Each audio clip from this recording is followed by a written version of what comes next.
Good morning, everybody.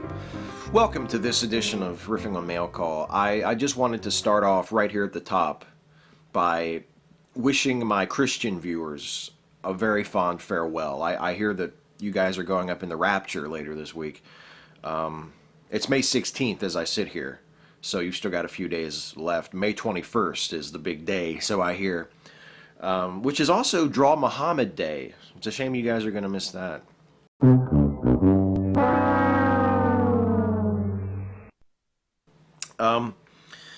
I just want you guys to know that there are no hard feelings on my end. I know that I've written and said some rather critical things about you over the years, and, you know, water under the bridge. Now that we've reached the end, I want to wish you guys the very best in the future. I hope that you have a great time kissing God's ass for all eternity, and that it turns out to be everything that you expect it to be, really, honestly.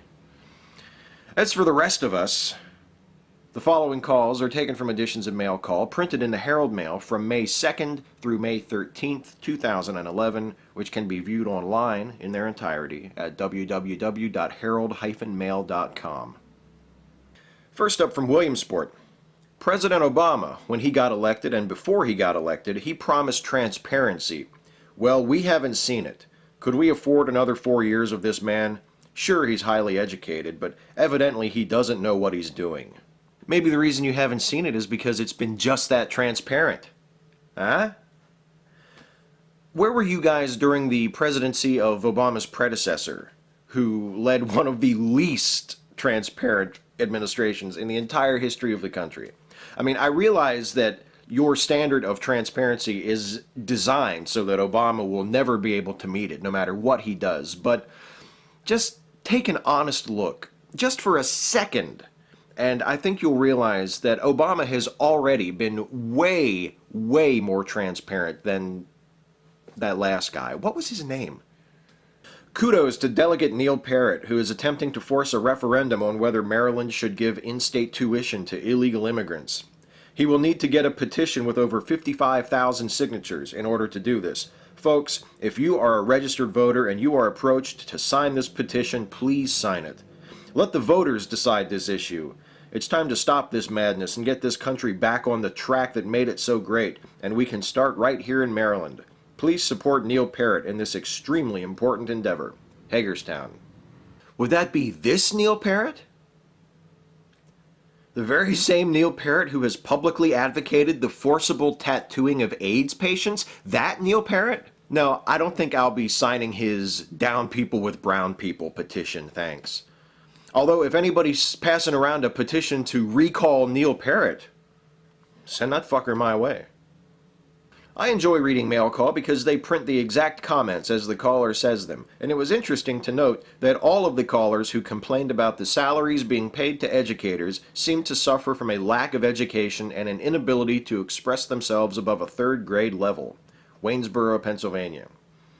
It's also not unreasonable to assume that they and their children are at least partly responsible for teaching being such a difficult, exhausting, and therefore necessarily somewhat well-paying profession. I thought I was poorly represented by Christopher Shank when he was in the state delegation, and now he's gone and all I have is his Parrott, Southern Washington County. In his Parrott. I like that. By which you mean, of course, not a bird of the order Psittacidae, but this guy. Neil Parrott, the guy who thinks we should force AIDS patients to get tattoos near their genitals before we let them have their medicine. The guy my sub-district elected to represent it in the House of Delegates last year. Hey Herald Mail, how about putting in the newspaper the names, addresses, and pictures of all the sex offenders in Washington County so that we know who we're living next to? Smithsburg. Yeah, Herald Mail, tell us who our neighbors are so we don't have to find out for ourselves by getting to know them. And you know what? Why stop at sex offenders? Why doesn't the paper just run background checks on all of us and print everything it finds? What would be so wrong with that? It'll save us the trouble of having to assume the very worst about everyone else in our community. There'll be no secrets held by anybody about anything. It'll give the old people something to talk about in church. Why are we so attached to our silly privacy anyway? I think mail call is great. It gives the reader an idea how other people think. It's quite an education. Brightwood Acres East. It does show you how other people think. And usually that way is they don't. I'm reading the paper this morning about the school wanting more money. I think that they ought to take and privatize the schools. I sent 3 kids to college. They should have become teachers because you make as much money as government officials. And I think the city of Hagerstown in Washington County should change their theory on hiring outside contractors to do the work. And I think they ought to vote for the people who run for the BOE. They spend money like it's water and nobody tells them what to do. Hagerstown. We already vote to elect the Board of Education, so I'm not sure what, I'm going to guess, he is going on about there. And Hagerstown, as for your 3 college-educated kids, I assume the reason they didn't become teachers is because they didn't want to. You make it sound like some golden opportunity was snatched away from them.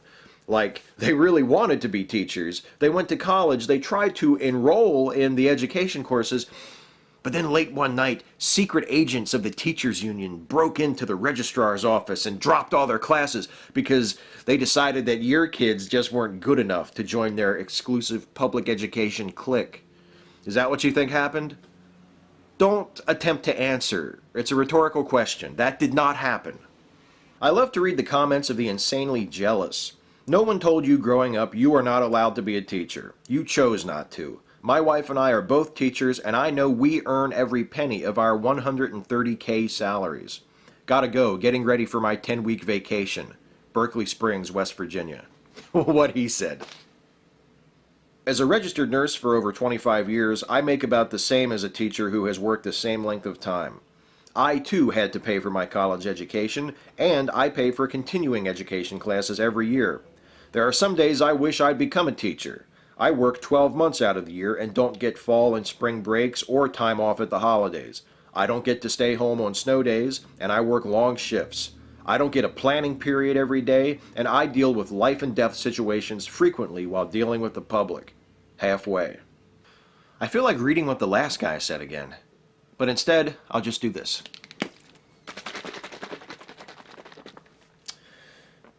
All right, come on, halfway. Open wide. Washington County student athletes, both boys and girls, are being set aside by our local newspaper by neglecting action photos of tennis players as seen by other spring sports. The sports editor who makes the reporting assignment would not know a forehand from a drop shot, nor whether a ball...